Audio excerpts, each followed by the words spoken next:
Hello, my name is Brant Hunt.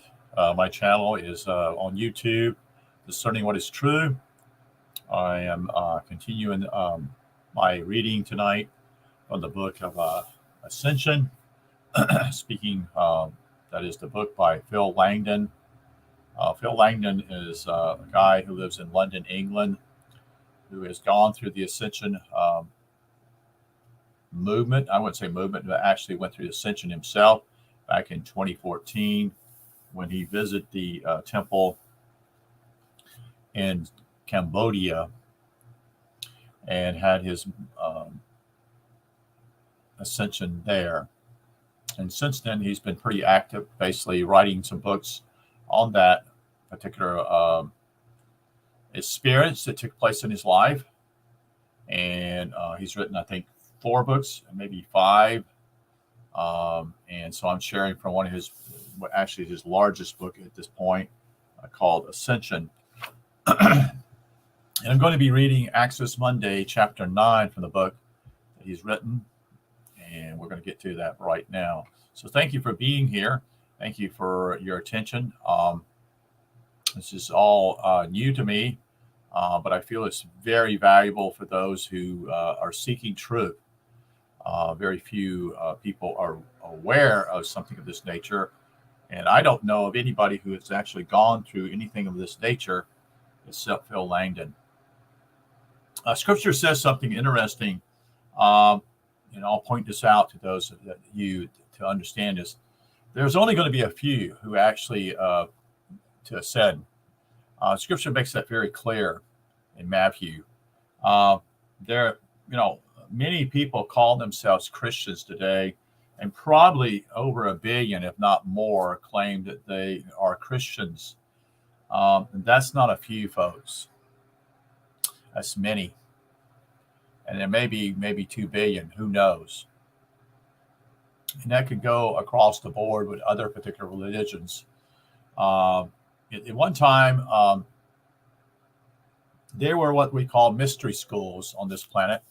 And you dedicated your life, what I understand, for 7 years to pursue this. And then you went right back out into the world, so to speak. That's no longer taking place because the ancient schools, or mystery schools, I should say, are there's no one who actually has that knowledge. Most of those people have died and passed away, and those who are taken over are what we call somewhat of cons.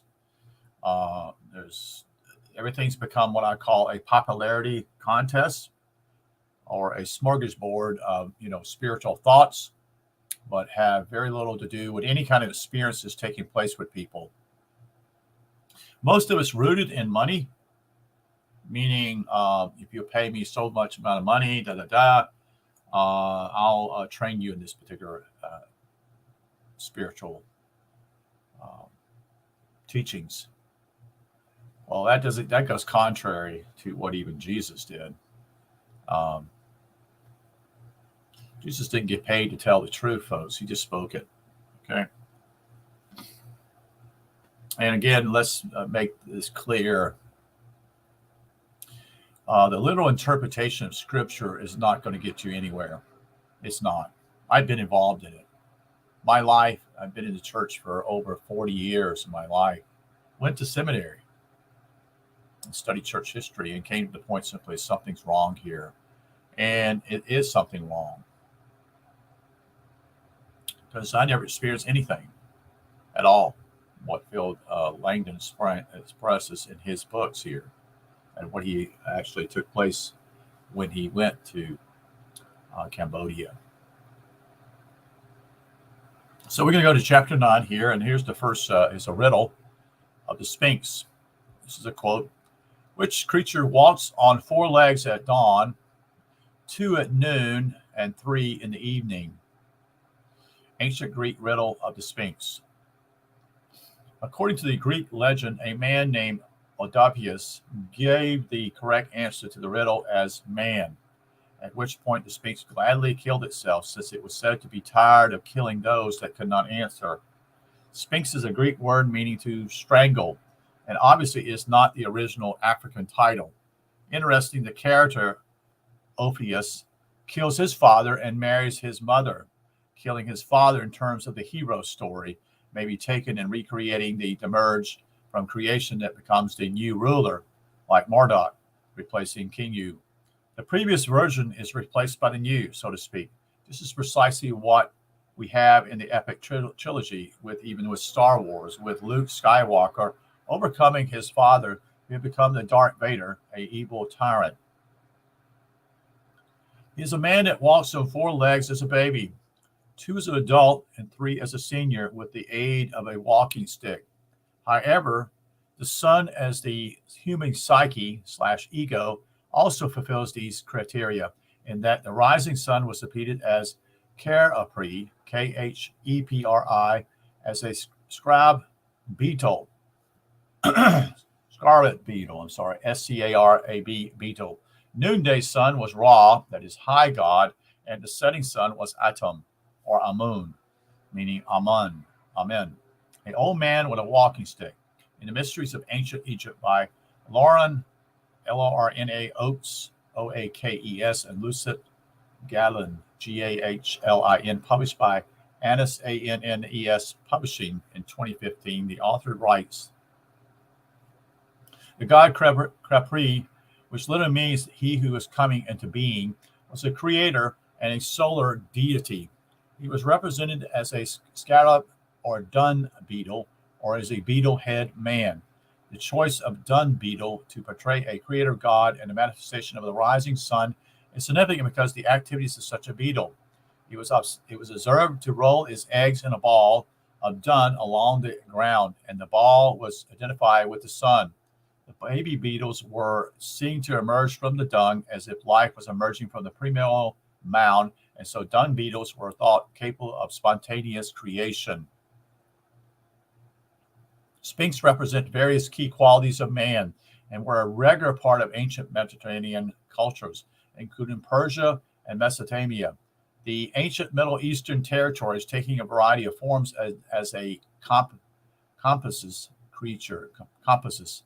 The dragon of the Welsh, as well as the mythical griffin creature so famous in West London's Brentford area, belongs to the family of Sphinx and represents the 4 elements as a single entity, denotes the conclusion as the 5th, which is singular by nature.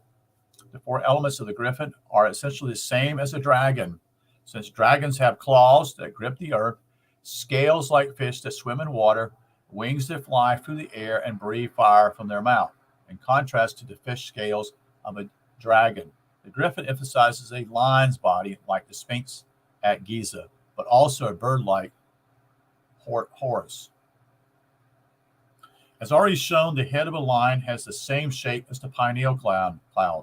The lion's whiskers and mane may be related to its beams. The red king and white queen produce a divine light sun. This is a Western version of Shiva and Shakti, in a way whose unification produces the divine light. The royal insignia on the left is really the way of expressing the completed tree of the grove from the mound of creation as the established singular definition of truth. So this is the bottom piece here. Actually, down here. And part of this, the one on the right here, is demonstrating something from what we call alchemy. A lot of times alchemy was used in the past to use art to signify something deeper that was going on. Since the truth could not be told pretty much because basically the church, that is the Roman Catholic Church, completely controlled just about everything in the world in the past, especially since basically 300 to 400s till almost to this day age. The symbols of royalty are full of the cosmic relationship, repeated over and again in various forms. A king holds a scepter or mace of power, a way of referring to the right hand of the creator, at the end of which the cosmos expands. A king then appropriately holds the scepter in his right hand. In his left, he holds the orb of dominion. a direct depreciation of the cosmic relationship. The aura may be likened to the cosmos as well as the earth in application. So we're going to show you this here also. It shows the aura, the scepter, and then also what we call the crown in this picture here.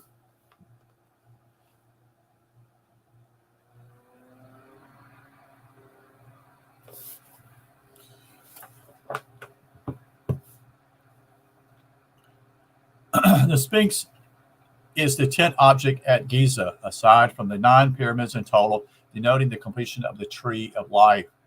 It is the pineal cloud den, whose beams are emphasized by the nebus, NEMES headdress between the paws of the Sphinx and the famous dream stela put there by Pharaoh Thutmose, that's Thutmosis, the fourth, the father of Ankhenaten, after he fell asleep at the Sphinx and dreamed that it spoke to him, saying if he cleared the sand away from his body, he would become king or pharaoh of Egypt.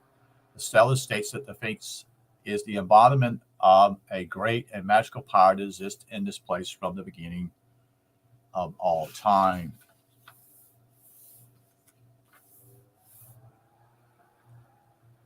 It's a demonstration of that when he shows, Phil shows that what happens when the pineal light is opened in his own head here. Again, that's in the black and white on the left-hand side here. The pineal cloud is a timeless, eternal entity in a timeless abyss. Therefore, it is a great and magical power that existed from the beginning of time. Notice also the front paws of the Sphinx protrude towards us when we stand at its front. Just as the 2 beams projecting from the cloud protrudes towards us when we see it. It shows that also, the beams. In his book, Keeper of Genesis, Robert Baubal, Baubal, correctly informs us about the variety of issues concerned with the Sphinx. On page 5, he says of the Sphinx, when speaking of the Sphinx, the ancient Egyptians frequently made use of the Harranian, Harranian, derivative HWL, but they also knew it by many other names, Hu, for example, or Horim, or Aghet, which means Horus of the heavens. Obviously, the presence of the word Ankh is a reference to the human temple called Ark, and the pineal light to denote their union. Now the tree of life is complete, or what we would say the T on the end in Hebrew means self-complete and makes sense in terms of a horizon at the end of all time. I'll say it again. The T on the end in Hebrew means self-complete and makes sense in terms of a horizon as the end of all things. Or, as Hebrew letters means behold or head, meaning this happens up here. The experience. The M of M-E-M is the letter Mem, M-E-M, a reference to water, space out there in which cosmic events occur, and the waters of none. Is spaciously and pitch black, but can contain a great light called waters of life. So we have, behold, the head with waters of light, or light at the horizon. The risen sun on the horizon is the individual adept risen from physical bondage, as Ra arose from the waters originally, to see the Son of God shining in the underworld as the red line or Sphinx. In page 173 in Keepers of Genesis, under the title of Searching for Harakti, it says, the doors of the sky are thrown open for Harakti, states one typical passage in the pyramid text. Quote, the doors of the sky are thrown open at dawn for Horus of the East. The doors of the sky are thrown open sounds like an allegory for the moment of sudden expansion into the underworld. It is Harakti. The doors are being thrown open. Baubal, quote, goes on in this way, quote, The pyramid texts also provide us with some extremely important astronomical clues when they tell us again and again that the dawn rising of Hauraki in the east coincides with the time and place where the gods were born. Giza is a place where gods are born, metaphorically, since the rising soul is mimicked in the outside world as the overwhelming rising light of the sun, Ra, recognizing the Sphinx as the great cloud in the underworld. Hence, the Sphinx is Ra Harati, the perceived light of completion. Hor-Akti, the Hebrew, means behold, head, light, completed self, and is being identified with Horus, the risen one, the Ankh, the light, and the sun god, Ra, at dawn, who rises in resurrection in the east. The letter K in Hebrew means to hold in hand or possess. In Arabic, T means he who returns to righteousness, which is equivalent to the Hebrew meaning of the letter self, completion. You see, we all come in spirit. That is, we are spirits before we come here in the physical manifestation, you see. Okay? So we, in some ways, are gods in that particular world as spirits. But in order to really gain anything, we have to live in a real world, so to speak. And that's why we're here. We're here to find our true selves. And we've been put into a world with all around us and all kinds of issues going on. And we're trying to find the truth in the dark, so to speak. And there are clues along that path if you have a desire for that. Okay, so that's about, you're about self-completion when you go back to God. It's also with the story of the prodigal son. That's what it's saying. The prodigal son who was once with the father is left. Okay, and that's the physical manifestation taking place here. And the whole idea is to get back to his father. In order to do that, you have to have an experience that takes place when you see God within you.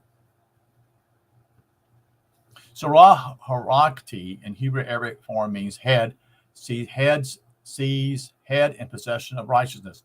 This makes sense when translated using either Hebrew or Arabic root letters, since both these languages are centered on the same concept. Without the symbolic metaphor of ascension, the names and meaning of the Sphinx can easily be misidentified as nothing more than a reference to the sun as it rises in the east. In fact, the Sphinx is looking to the east for the rising sun at equinox as a metaphor for the soul that rises from the equalized brain lobes. If the Sphinx at Giza really does refer to the pineal opening event, it will have a direct association with the lamb that is slain and therefore should be symbolized or symbolically painted red. In fact, it was painted red and should come at no surprise as a result of this connection. The head of the statue suggests it should have had the nimbus headdress on from the time of its construction, because the headdress is a depreciation of the pineal light itself portrayed to the golden color of the sun god Ra.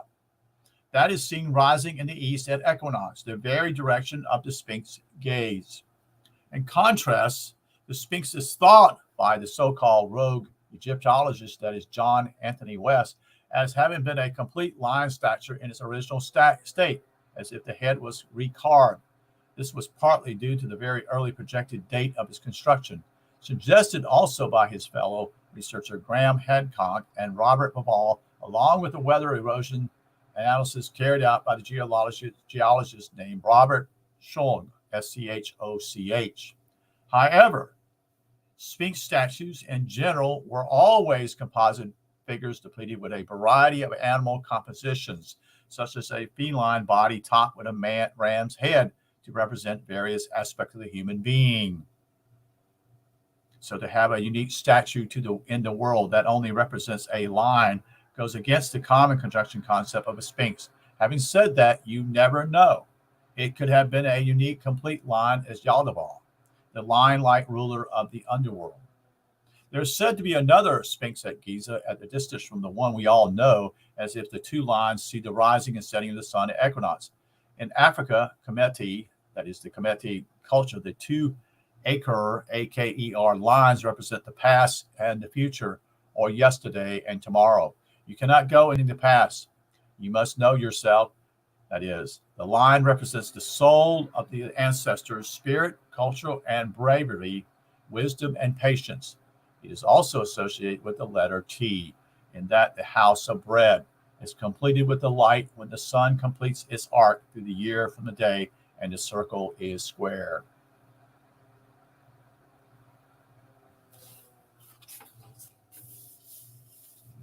This is an illustration of that here.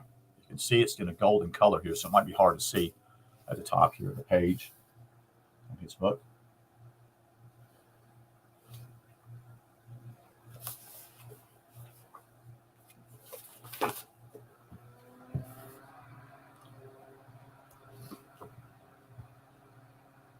Baubal, B-A-U-B-A-L, continues, the winding waterway is flooded. The fields of rushes are filled, that I may be ferried over to the eastern side of the sky, to the place where the gods were born. And I was born there with them as Horus, as the horizon dweller. Go to Harate, as the horizon, on the eastern side of the sky where the gods are born. The birth of the gods before you, Horus, in the 5 Spanamial days. Your birth as a god is being related to the rising sun in this passage, as if you become like the rising sun in your rebirth as a liberated soul. Hence, you are in the eastern side of the sky of the horizon. The 5 Epatonial days are the 5 days won by thought, Thoth, from the moon god, Kherensu, Khea-Zu, adding 5 extra days to the year. Remember, it used to be the circumference of a circle was 360 degrees, and that took place with 5 extra days to the year, in which none gave birth to 5 gods effectively: clay, bricks, pyramid, capstone, and diamond as Nephthys. That is, as Nephthys, Seth, Isis, Osiris, and Horus. Now, as a horizon dweller yourself, you have become like Horus, who followed in the footsteps of Ra, generating the great flood as the cosmic abyss. Baubal then states that, quote, last but not least, the pyramid texts also specify the time of day at which the sky is to be observed. Clearly, dawn, since this was when the birth of the gods was said to have occurred. Another quote from him: behold, Osiris has come as Orion. The dawn light bears you with Orion. Your third is Sotus, that is Cyrus. Sotus is swallowed up, that is, fades in the dawn by the adult, pure and living in the horizon. If Cyrus is the brightest of all stars, we can understand why it would be likened in metaphor to the pineal light as the brightest thing there is in the black ocean of Dole. Outer space, that is. That's what Dole means. Darkness at one with the underworld. Cyrus can also double as a fish afloat in the underworld, looking towards the glory of the risen Osiris as Orion in the stellar context. When Osiris rising, the sun Ra would rise in majesty at dawn in the natural world, representing of the deeper issue, illuminated by the Sphinx at Giza as a direct representation of the pineal light itself. The red line. In this sense, the cosmos becomes the rising sun, looking on at its creator.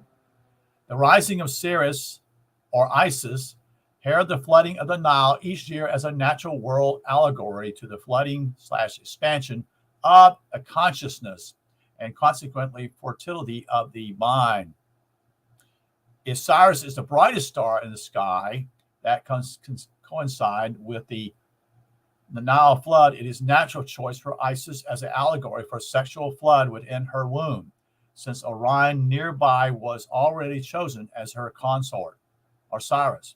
Hence, Isis doubles as the moon or the white queen, and Cyrus, There are a lot of multitude associations in the ancient world that do not defy integrity when you think symbolically.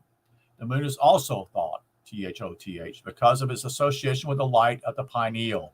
Since the Nile floods also physically brought the ibis, IBIS, bird with them to the flooding waters on the shores of the river, thought in association with the flood of truth in the brain, then becomes the ibis, that is headed god as a result. Let us not forget that it was Isis who begged Thoth to revive Horus with the barge of astronomical years. When he, that is Horus, was born, this is a continued quote, was born, his mother Isis hid him in the reeds of the river Nile to keep him out of reach of Seth. But the boy was stung by a scorpion and died. Quickly, the goddess, that is his mother, appealed to Thoth, a god of magical powers, for help. Thoth, who was in the heavens, immediately came down to earth and Ra, barge of astronomical years, and helped restore Horus back to life. These are stories, folks. I want you to understand these are stories revealing truth. Okay? These are stories. These are not literal. Okay? The Stairway to Heaven, Book 2 of the Earth Chronicles, Zechariah Stitchin, page 51. Hence, that was a quote from him. I'm sorry. Stairway to Heaven, talking about the whole thing here. Now, hence, Isis, Thoth, and his father Ra are brought together as the brightest and most prominent orbs of light of the night sky. Being Cyrus, the moon, and the sun become one and the same thing as a majestic trinity, like the Kabbalah, of the human mind, body, and spirit. Of course, in Kemet, that is Egypt, the Ka is the spirit, and the Ba is the soul. Hence, the designation of words can become confusing without cultural context. An issue highlighted by the great teacher, Dr. Muata, Muata Ashby, in his book, The Egyptian Book of the Dead. The book of coming forth by day, the god Thoth, for instance, was known as Jehuti in ancient Egypt. Get my words straight here. In his first book called The Orion Mystery, Robert Babal connects the three pyramids at Giza with the belt stars of the constellation of Orion, which makes perfect sense since Orion is identified as the constellation associated with Osiris, who is also directly associated with the Great Pyramid, as it states in the Elders of 600 in the pyramid text. Quote, this pyramid of the king is Osiris. This construction of his is Osiris. Quote. This suggests the three pyramids at Giza were placed as the stars in Orion's belt, but does not answer the question as to why Orion was chosen to represent Osiris in the first place. In response, it can be argued that Giza is the center of the world from which consciousness expands, metaphorically takes place, depleted on the ground by the expansion of the Nile Delta. In cosmic terms, the center of the world is the center of the galaxy, which stands the mountain of God called Mount Meru, Meru, at the top of the mountain from the flood of consciousness that gets you there. It's the glorious boat of God, that is the Ark, A-R-K, or Ark, A-K-H. The oars or beams of the true Ark are arranged in triplets, almost precisely like the three belt stars of Orion. This suggests that the three pyramids at Giza also match the triplet configuration of the beams coming out of the pineal cloud and give reason to choose Orion in the first place out of all the constellations. It also helps us realize why there are 10 objects at Giza altogether, 9 pyramids as the main 3, with 2 sets of 3 subsidiaries and a sphinx. So this is what he's showing here.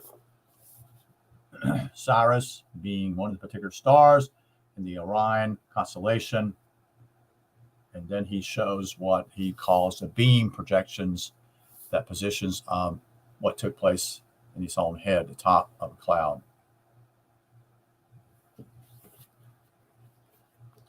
And then this is an illustration of what we call the Great Trinity of the pyramid also.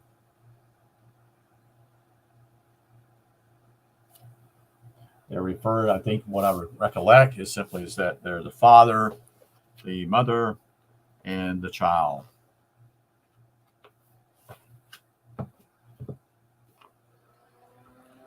The white and symbolic red of the pineal light is also highlighted by all three pyramids at Giza. The Great Pyramid was encased in white stones and contained a central chamber made from red or pink, or what we call red or pink granite.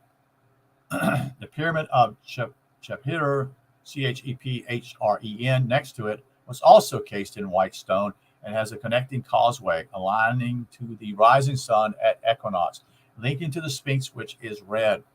The smallest pyramid, that is, the Pyramid of Menkaure, has a base of red granite and an upper half of white casting stones. Therefore, all three pyramids at Giza represent, in their own way, the white and red of the pineal light. Add to this, being taken up into the stars towards the center of the galaxy in the north, and Orion becomes the place of Osiris in the opposite side of the sky to the south, that you see as the face of God across the distance of the spacious dual space. Hence, the three Giza pyramids commemorate illumination as the completion of the Trinity. That's what I was showing here. Again, the three pyramids at Giza, the mother, the father, and the child. Since the three pyramids represent the belt of Orion, with itself represents the pineal cloud approaching Giza's island. And at one time, these pyramids were surrounded by water. Okay. And actually, Egypt at one time, this part of Egypt was a garden spot in the world, so to speak, also.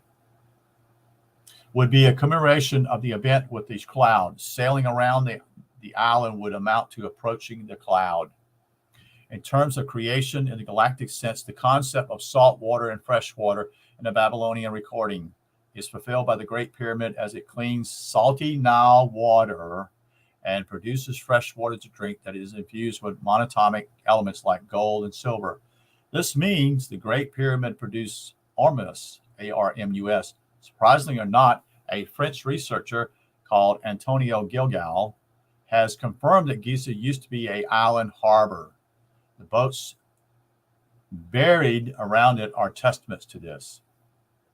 Gilgal has identified many harbor and canal areas in Egypt, showing the ancients were far more active on water than could be surmised today, if the desert aspects of Egypt are considered. From above, we see the island itself resembles the pineal gland in its central part of the brain.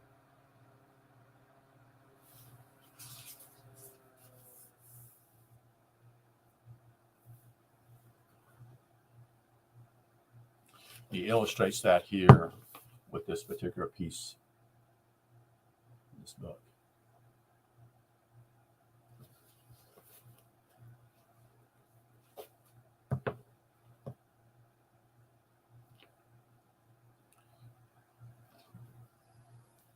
One of the names given to the Giza complex is Rostau, R-O-S-T-A-U. In the Hebrew, of course, this becomes R-S-T, which means head, crown. These are all head crown self complete, or place of the head where the crown of the self is complete. And that's all to do with this up here, folks. This makes sense when taken with the meaning of a word pyramid, since it is said to be derived from pyramid, P-I-R-E-MIT, meaning fire in the middle, as a reference to the pineal light in the middle of the brain.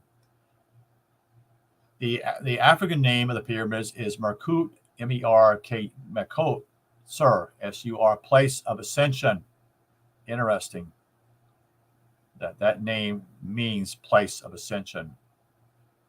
So it's a physical place there that reveals what takes place within your own head. It's a way of actually explaining what was being taught at that time to be still true today, if you have eyes to see. and ears to hear. The king's chamber, being at the center of the pyramid, would naturally represent the pineal gland of the pyramid itself and should be red in color. In fact, it is made with red or pink granite from Aswan, Aswan. There's also red granite coffer in the king's chamber, making it effectively the pineal gland of the chamber. So again, this is all illustrating this. This is not by coincidence, none of this, folks. Okay? And they built this on purpose in a lot of ways to show something spiritual. So we have three versions of the pineal gland at different scales in a singular edifice known as Mount Meru, the mountain of God, at the place where men become gods. The Great Pyramid by itself then is thrice great Hermes himself, hermetically sealed, just as the pineal gland is hermetically sealed inside the head. God is thrice great at the three parts to unity to define the Great Trinity. The fourth version of the pineal gland on the pyramid is its capstone, being removed from the first three and yet connected to the whole pyramid body. The demerge is the fourth condition.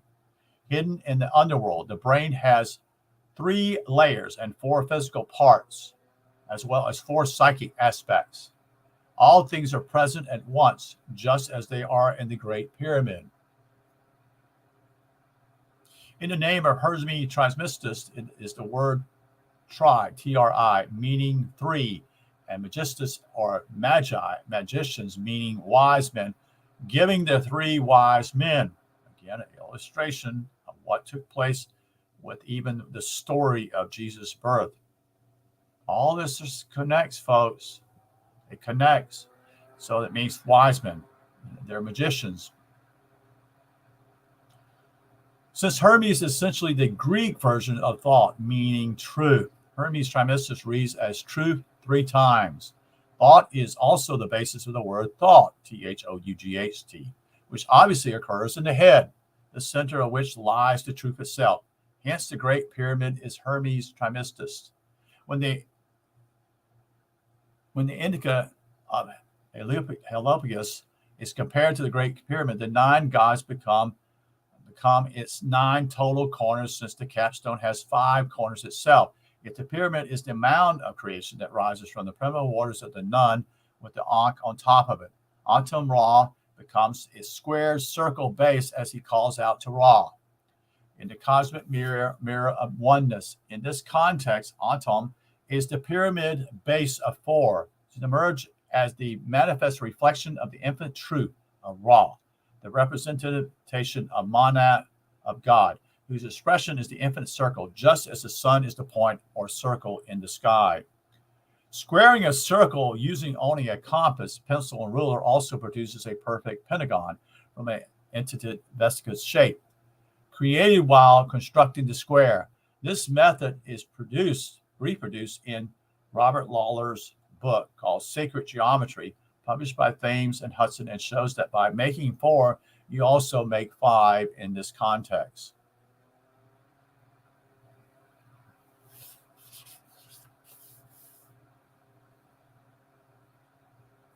And this illustration here is shown at the top again here.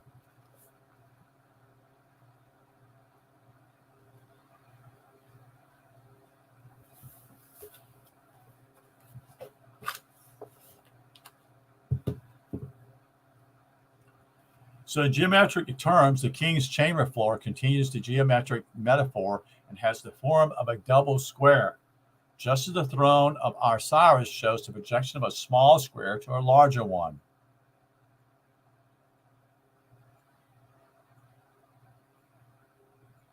So the double square allows the creation of the projected golden section from its form. The shape surrounds the vesica piscis, represents divine birth from the middle of 2 equal circles or parts, like the 2 brain lobes, and their unification with the birth of the light.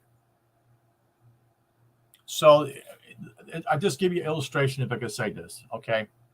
So you have 2 lobes in your head. So this represents duality, you see.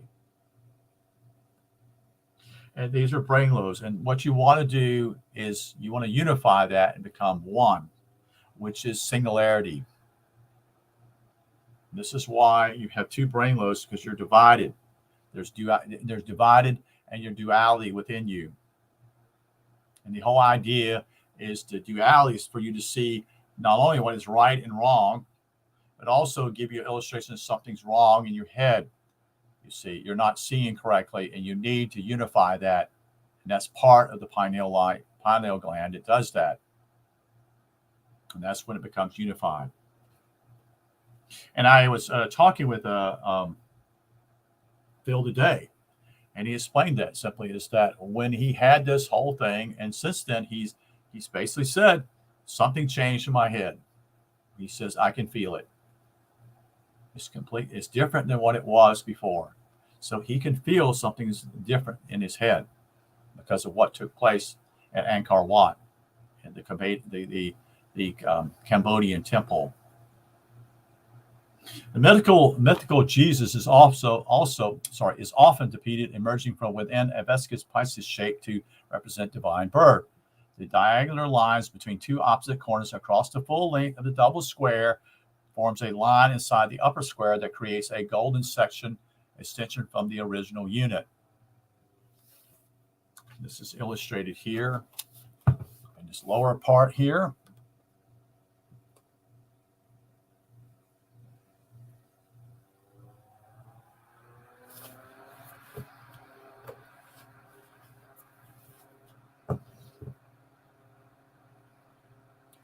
The golden section is the basis of all living systems and nature.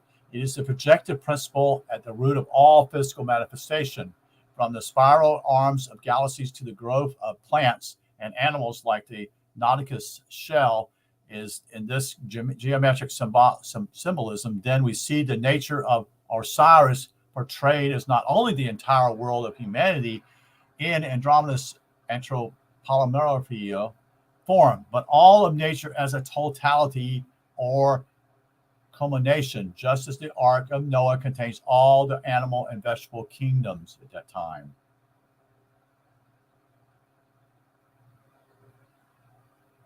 Looking at the sanctuary of Osiris in the Book of the Dead, we can see the throne, see his throne, is emerged symbolically in the waters of Nun. The water takes up exactly 1/5 of the height of the throne in a depreciation and corresponds to the height of the entrance to the chamber from the grand gallery, along with the two air shafts and the height of the coffer. This coincidence seems significant since there is an emphasis with the number 5 in the pyramid in general. It has 5 main corners, 2 main chambers of which have 5 courses of masonry from floor to ceiling, along with a 5-level dijet roof of the king's chamber. So we can show this to you here. Also, it shows this is it's not that great, but it does show some of these things here at the very bottom. Again, this book is available online. That is, at his particular YouTube channel. Sharing this book, an ebook, is free. So you can research this yourself and look into it if you have that desire to find out more deeply about this. There's no excuse here. There's the opportunity to learn more about who you are and why you're here.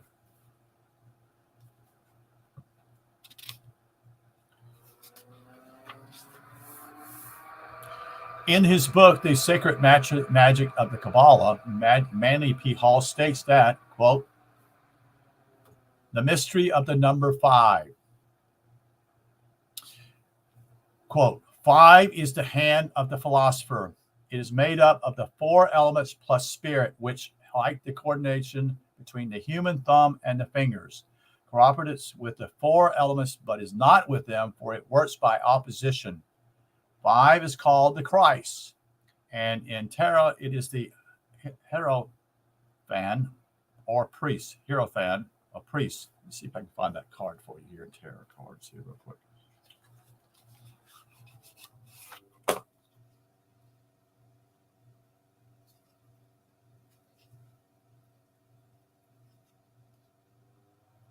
Yeah. There it is right there. This all connects also with the Kabbalah too. There's a reason why all this connects, folks. It's like a jigsaw puzzle, somewhat. If there is those who want to know, seek and you shall find. Let's see where we're at here before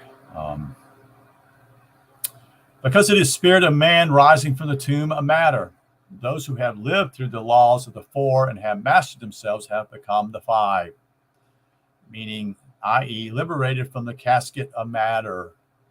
The geometric form of the condition is the pyramid, in which one corner rises from the four corners of the base.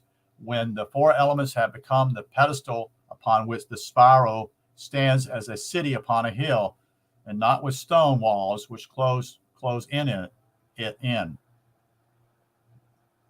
Then man has reached the spiritual number of the five.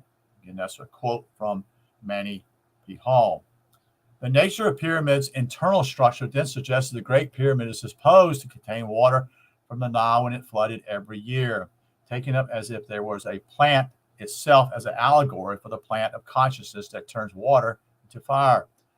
Plants suck water up from the ground against gravity by using a vacuum principle. As water is evaporated from the leaf surfaces of a plant, so it pulls more water up into the body from the ground because of the vacuum left behind by the evaporated water. Hence, the Great Pyramid and its inner chamber roofs would create a vacuum and pump system. There is a water pump theory concerning the Great Pyramid that asserts this very contention, as if the pyramid was literally a giant water pump. This makes sense, but what is the water for? Let's see. In relation to ancient burial mounds of northwestern Europe, the Great Pyramid is like a womb, as the burial mounds represent wombs of the Earth Mother when she is pregnant. Hence, the pyramid, in terms of the myth of Heliopolis, can be taken to be the womb of Isis with the body phallus Osiris, as Geb's phallus, embedded in sexual union.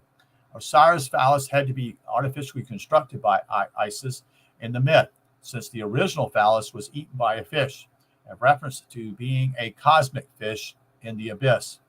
The dire-like king chamber being the top of the phallus is then the internal womb-like area in which the symbolic seminal fluid is inseminated from the inflood of the Nile water.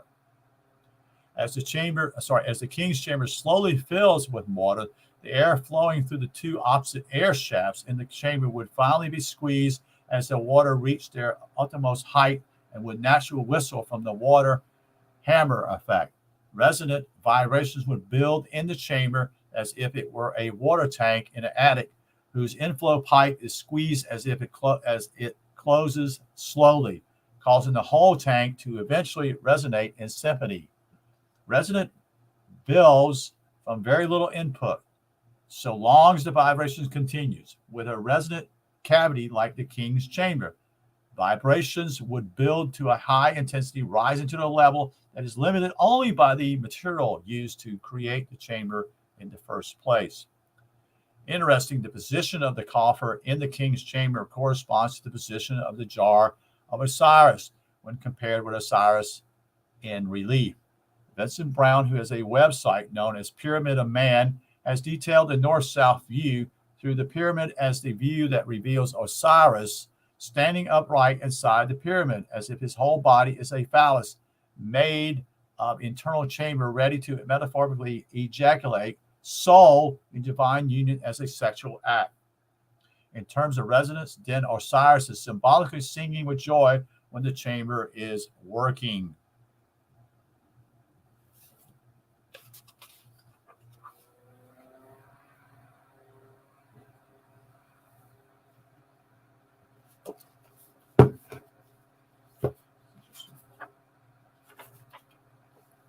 This is illustrations again at the top.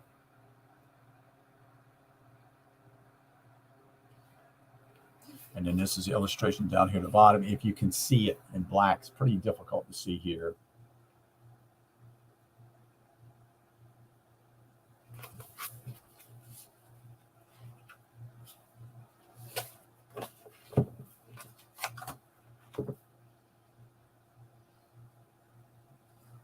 The documentary maker, that is Boris Said, who makes the mystery of the Sphinx, had this to say about the King's Chamber, quote, subsequent experiments conducted by Tom Danley, Danley, in the King's Chamber of the Great Pyramid suggest that the pyramid was constructed with a sonic purpose. Danley identifies 4 resonant frequencies or notes that are enhanced by the structure of the pyramid and by the materials used in its construction. The notes from a F chord, which according to ancient Egyptian texts was the harmonic of our planet. They are there in frequencies that range from 16 hertz down to a half hertz, well below the range of human hearing. Since the red granite of the King's Chamber is 55% quartz crystal, an induction field would be generated inside this chamber uniquely when there is a strong enough sound source. The small piece of crystal in the granite of the chamber can be compared to the fluid in the pineal gland that contains tiny pieces of piezoelectric crystal, sensitive to vibration. The induction field could electrically influence the water molecules and make them effectively magnetic. That is, water has a dipole moment that makes small magnets of its molecules. I'll show you that picture. Also here it examines and gives you an illustration of it, with it being the water molecule over here and then the dipole moment here.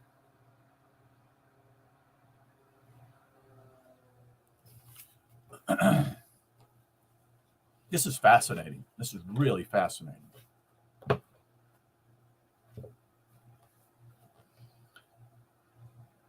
The air in the chamber above the level of the water would then be able to store charge. Since air is a good dielectric and storing charge in what dielectrics do, the Earth atmosphere behaves the same way, storing charge that is discharged in lightning strikes between the ground and the ionosphere. Hence, the chamber becomes a power source, as it were, a battery or a capacitor. If the coffer in the King's Chamber was immersed in water, as suggested by the sexual allegory, it would resonate in symphony, behaving effectively like a piezoelectric transformer. When the resonant frequency of the coffer was tested, it was found to have an A tone. The note A is part of the F chord, the overall chord the chamber produces. This is the natural frequency of the Earth itself, and makes sense that they would match, since this particular pyramid is supposed to represent the Earth's pineal gland. This wasn't put up by accident, folks. It was not put up by accident. It was built to show to us even today what the capability not only of their brains, such and such, but what was really behind it was to do with your way of rising to be ascended. Above the King's Chamber are the lintel beams, LINTL beams, also made of granite, as if made to propel the vibration electrical signals towards the top of the building where the magnetic capstone sits. This strongly suggests the physical reason for using a magnetic capstone or meteorite was to couple to the signal generator at the heart of the pyramid and respond by projecting a signal from its top, vertically up into the sky, as the insemination of the sky goddess Nun by the earth god Geb. This makes sense if Osiris is the son of Geb, sitting inside the pyramid as he was the spiritual phallus of the earth, Geb. In Depiction, Geb is portrayed as having a huge erect phallus, as if in a divine union with Nun through the sexual metaphor. And that's illustrated here also with his, there it is, Geb, and the penis here, phallus.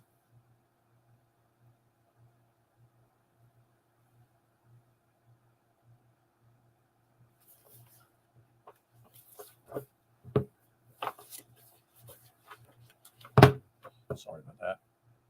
The capstone of the Great Pyramid is thought to have been gold-plated from the couple capstone, then would project a vertical chromatic white beam extending right up into the sky like a bright white laser beam of the type seen from the pineal cloud.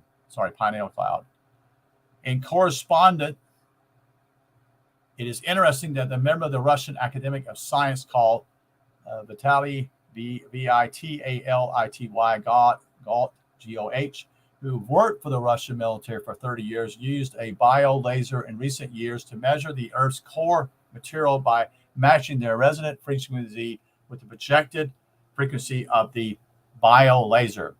High-frequency radiation is turned into a rotating or torsionate field with the biolaser. It creates a vortex and divergency as it drilling into a direction it is pointed in.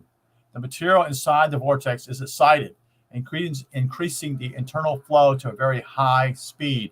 Typically, the input wattage is extremely low, but produces an output that has a high rate of penetration, greater than X-rays, according to the scientists. This may be the same type of radiating beam that may have been projected from the Great Pyramid capstone in its prime. In his depreciation rite, Horus stands inside what looks like a chamber, holding onto what looks like two wings with potentiality, electrical polarity, denoting a possible field. On the floor of the chamber is a serpent that looks like a corresponding representation of the water in the chamber as the waters of none, the waters of life.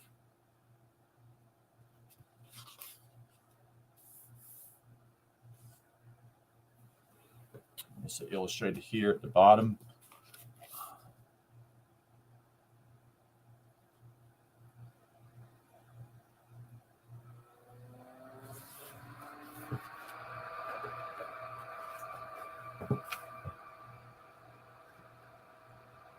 I would suggest we are being shown what is going on in the king's chambers in terms of the function of the air shafts. They are being shown as having something to do with instilling life to the waters, and all life uses electricity. And even Walter Russell speaks simply as that the whole space itself, the stars, everything is all to do, it's electrical. It's electrical, you see. The water floods the lower portion of the chamber, leaving an atmosphere air pocket that stores charge as a dielectric. This mimics the situation on Earth in that there is atmosphere that stores charge above a watery surface. We can also see the concept of initial creation from the waters of none, or the abyss, and that Horus rises from the waters as Ra arose originally. Horus thus completes the return to source symbolically as Ra from the tomb of Osiris. That is the Great Pyramid. Ra rises from the waters of none, as does Horus, in completing the tree of life as a human. The concept of creation itself is being mimicked from its most fundamental level to its ultimate product, liberated singular soul, or ascension from the king's chamber.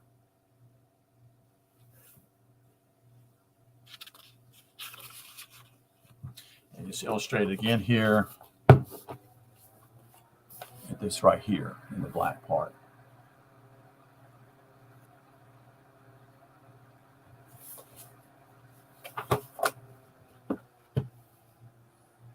With all the correspondence concerning the pineal gland, its light and the orbs and stars of the sky as allegorically representatives of the mythical anthropomatia, personification in Egyptian myth, the concept of the Great Pyramid as the Earth's pineal gland makes a lot of sense, much more so than any other theory I have heard.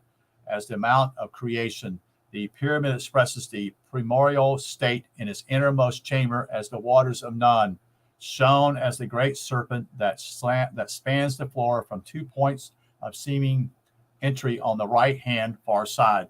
There is a anka at the twin tail and denotes true life of liberation. Many people still think the only way to understand the seemingly bizarre nature of Giza and the ancient world in general is to suggest that aliens or some superhumans are responsible for its strangeness. The only reason they would do such a thing is obvious because the pineal event is so alien to us today that it is unknown, along with its ancient representation that can no longer be recognized. This does not mean aliens do not exist. It simply means the lens of interpretation is subject to degrees of ignorance.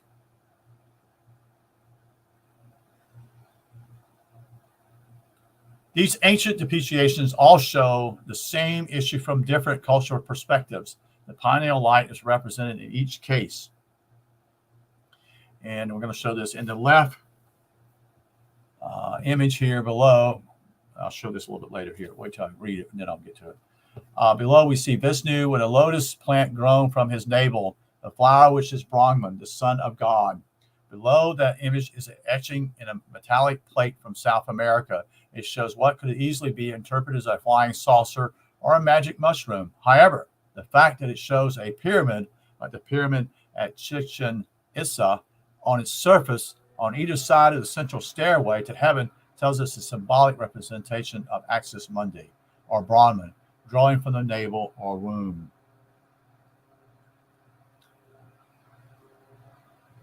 I'll show you that real quick here.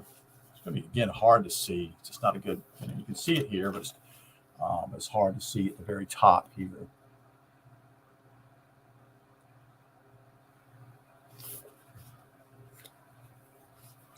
The famous stone carving on the burial lid of Pakal Bhutan, I'm butchering, I'm sorry, Pakal Bhutan, Bhutan, Palenque, shows below depicts the great axis as a cross shape to note that the actual shape of the pineal light as much as the zodiac of the great solar cross. On the right, the great lotus grows from the navel of Vishnu into a full flowering as Brahman, who is rising from the tomb of matter to become the fifth made of four, that is Yahweh. The four letters names of God is in a dense cloud with four sides.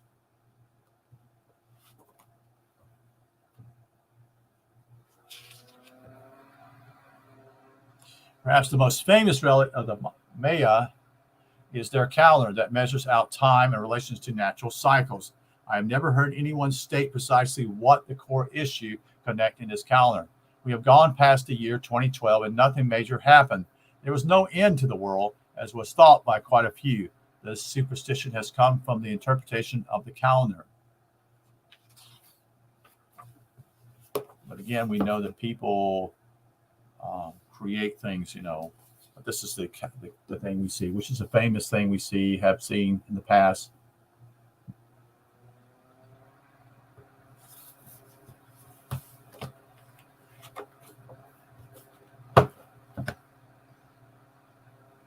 It is said that these have been four worlds before the fifth world, as it suggested something similar to the plot of the Matrix trilogy, where Neo, played by Keanu Reeves, is the sixth savior, and that the machines had destroyed humans 5 times before. This is not what I see in the Mayan calendar. I see a calendar that encodes the hero's journey in terms of the sun and culminates with the Demerge at the center of all things. Hence, the central face with its 4 elementary protrusions is the Demerge. Every major ancient culture commemorates what they thought was the most important aspect of existence all around them in their buildings. Clothes of state and power, their rituals and beliefs. No wonder, then, that the variant depreciation of the Demerge coincides with the variation of stories concerning great myth and legend across cultural differences. If its presence is seemingly universal, we should see it elsewhere in the cosmos when dealing with potential traces of ancient civilization in our solar system.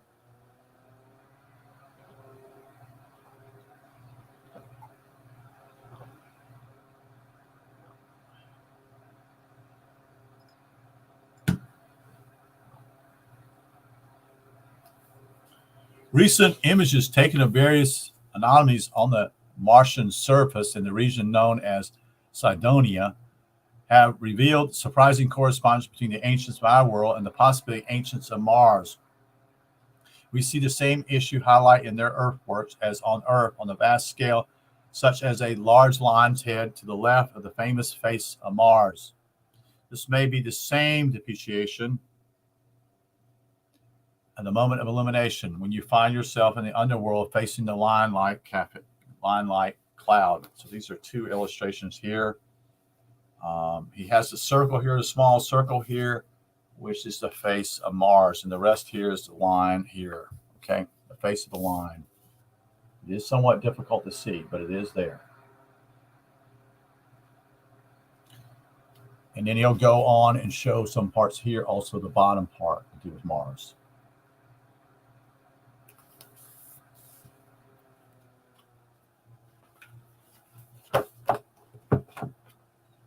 The apparent reality of this relationship between the face on Mars and the lion's head nearby has not been highlighted by any expert of the occult before in terms of illumination, and suggests this issue is being hidden from the general public, since there are those in our societies that know of the issue of illumination intellectually, that is, and should have recognized this feature almost immediately. At the top of the lion's head, to the right, we can see a cluster of rocky shape that happened to conform to the Pleiades star cluster. Okay. The stellar configuration is an aspect of our ancient past as well. Here on Earth, you can look at C appendix number 4. In England, landscape zodiacs were created in the ground around 13 sites, 2 of which are Glastonbury, Glastonbury, and Kingston upon Thames, which is this part here. Again, at the very top, the zodiac.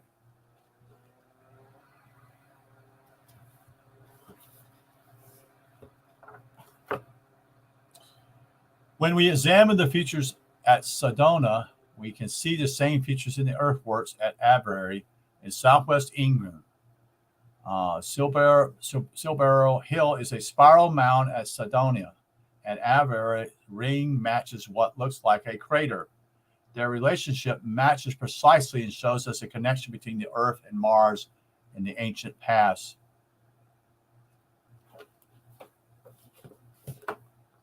This is it here. Again, it's very difficult to see because these are streets and showing these particular areas in England.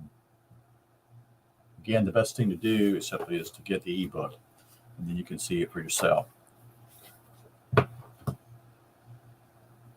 So stories of angels playing harps on clouds or vulnerable females entering the underworld of a great hero defeating the powers of darkness are all based on the findings of heaven within, the eternal realm of peace and bliss, which can only be assessed by each person when they encounter the divine. Creation finds perfection, the seemingly impossible marriage between heaven and earth. Non-physical and physical is complete. Creation itself performs the great work that completes in you when you encounter your true self, the complete self. Heaven is found and salvation is yours. And so that's the conclusion of this particular chapter, chapter 9, and called Axis Mundi. And we will do chapter 10 probably the next day or two. Again, I appreciate you all being here. I hope that, again, you have ears to hear and eyes to see what is being revealed. And thank you for your attention. And I wish you a good night. And you take care. Okay.